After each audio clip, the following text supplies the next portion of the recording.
रोहित शेट्टी से जुड़ी हुई है। रोहित शेट्टी के घर के बाहर फायरिंग की गई है और अब सवाल यह है कि आखिर इसके पीछे कौन लोग हैं। आपको बताएं कि जुहू में निर्माता और निर्देशक रोहित शेट्टी का घर है और यहां पर 4 राउंड फायरिंग की गई है। अज्ञात हमलावर इसके पीछे बताए जा रहे हैं, जो फायरिंग करके मौके से फरार हो गए, जिससे बैल्कनी में लगा शीशा टूट गया है। पारस हमारे साथ हैं।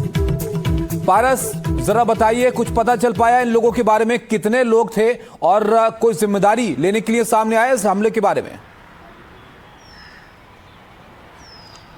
ताबिश, अभी तक इस पूरे मामले में आधिकारिक तौर पर मुंबई पुलिस की तरफ से कोई जानकारी नहीं मिल पाई है कि कितने लोग इस फायरिंग में शामिल थे, मगर ये बात ज़रूर सामने आई है कि 12 से 1 बजे के बीच में ये फायरिंग हुई और ताबड़तोड़ फायरिंग की गई थी। तकरीबन 5 राउंड जो है वो फायर किए गए थे और जो रोहित शेट्टी का घर है उसके अलग अलग जगहों पर जाके ये गोलियाँ जो है वो लगी है। कल रात को जैसे ही फायरिंग हुई उसके बाद मुंबई पुलिस जो है वो मौके पर पहुँचती है क्राइम ब्रांच की टीमों के साथ और अपनी जाँच पड़ताल शुरू करती है। यहाँ पर जहां पर आप देख रहे हैं वहीं रोहित शेट्टी का घर है और नीचे जो है वो बुलेट शेल्स थे जहां पे मार्किंग की गई थी, जहां पे बुलेट शेल्स को जो है वो फॉरेंसिक एक्सपर्ट्स ने जब्त किया है और उसके बाद उसको लैब में भेजा गया है। अब इससे ये पता नहीं लगाने की कोशिश की जाएगी कि कौन सी बंदूक से जो है वो फायरिंग की गई थी, पिस्टल से फायरिंग की गई थी या कौन सा हथियार से फायरिंग की गई थी, ये जानना बेहद ज़्यादा ज़रूरी है। ऐसे में निर्माता और निर्देशक रोहित शेट्टी जो है वो लगातार एक बड़ा फेस है बॉलीवुड में, जो मुंबई पुलिस पे भी फिल्में बनाते हैं,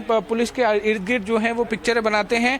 मगर सबसे बड़ा सवाल ये है कि ये फायरिंग जो है वो किस मंशा से की गई, क्यों फायरिंग जो है वो की गई, और ये सबसे महत्वपूर्ण होगा मुंबई क्राइम ब्रांच और मुंबई पुलिस के लिए जानना। आसपास जितने भी सीसीटीवी है वो सीसीटीवी जो है खंगाले जा रहे हैं और जो आरोपी हैं उनको ढूंढने की कोशिश जो है वो की जा रही है। ये भी आप बताइए यहाँ पर पारस के, देखिए अब ये घटना हो गई है, उसके बाद क्राइम ब्रांच इस मामले को देख रही है, तो कैसे इसकी जांच अब यहाँ पर की जा रही है? कोई टीमों का गठन यहाँ पर किया गया इस मामले को देखने के लिए? बिल्कुल, इस मामले को लेकर गठन ज़रूर बहुत जल्द किया जाएगा, मगर अभी तक आधिकारिक तौर पर यह जानकारी मुंबई पुलिस या क्राइम ब्रांच की तरफ से नहीं दी गई है। मगर मामला जिस तरीके से पेचीदगी भरा है और जिस तरीके से महत्वपूर्ण मामला है उसको लेकर टीम का गठन जो है वो ज़रूर किया जाएगा। मगर आधिकारिक तौर पर कुछ ही देर में इस बारे में जानकारी दी जाएगी कि कितनी टीमों का गठन किया गया है। मगर जिस तरीके से जाँच आगे बढ़ रही है, जिस तरीके से क्राइम ब्रांच तुरंत मौके पर पहुंची थी, मुंबई पुलिस मौके पर पहुंची थी, जाँच जो है वो तेज़ी से शुरू हो गई है। जो इलाके के सीसीटीवी है वो जाँचना शुरू कर दिया गया है। ये लोग कहां से आए थे, किस रास्ते से आए थे? ये जुहू का इलाका है जहां हम खड़े हैं, वो रोहित शेट्टी का घर है, सामने शेट्टी टावर्स, और यहां पर ये रिहायशी इलाका है, पॉश इलाकों में से एक माना जाता है। तो अब ये महत्वपूर्ण होगा कि जितने भी सीसीटीवी है इलाकों के, वो सारे सीसीटीवी जो है मुंबई पुलिस और क्राइम ब्रांच। पारस, एक बात और बताइए, क्योंकि ये जो घटना है वो मुंबई, ये बहुत मिलती जुलती है उस घटना से जो सलमान खान के घर के बाहर हुई थी। फायरिंग करके लोग वहां से फरार हो गए, धमकी के तौर पर उस मामले को वहां पर देखा गया। क्या रोहित शेट्टी सलमान खान के साथ कोई काम कर रहे थे या उससे कोई कनेक्शन यहां पर नजर आ रहा है? रोहित शेट्टी की तरफ से कोई प्रतिक्रिया आई है कि उनको कोई धमकी दी गई थी इस घटना से पहले? ताबिश, ये जांच का विषय है कि सलमान के साथ इस मामले की कड़ियां जुड़ती हैं या नहीं जुड़ती हैं। ये क्राइम ब्रांच इस मामले में पता लगाने की कोशिश करेगी।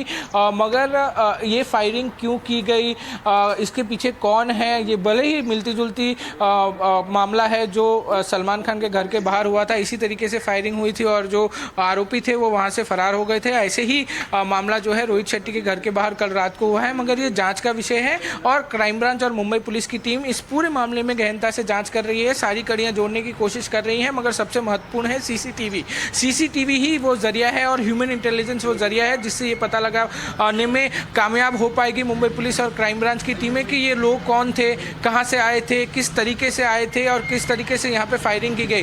तो ये पूरा जांच का विषय है और हमें ऑफिशियल वर्जन के लिए रुकना होगा, क्योंकि जांच जो है वो बेहद ही महत्वपूर्ण मोड़ पर है अभी।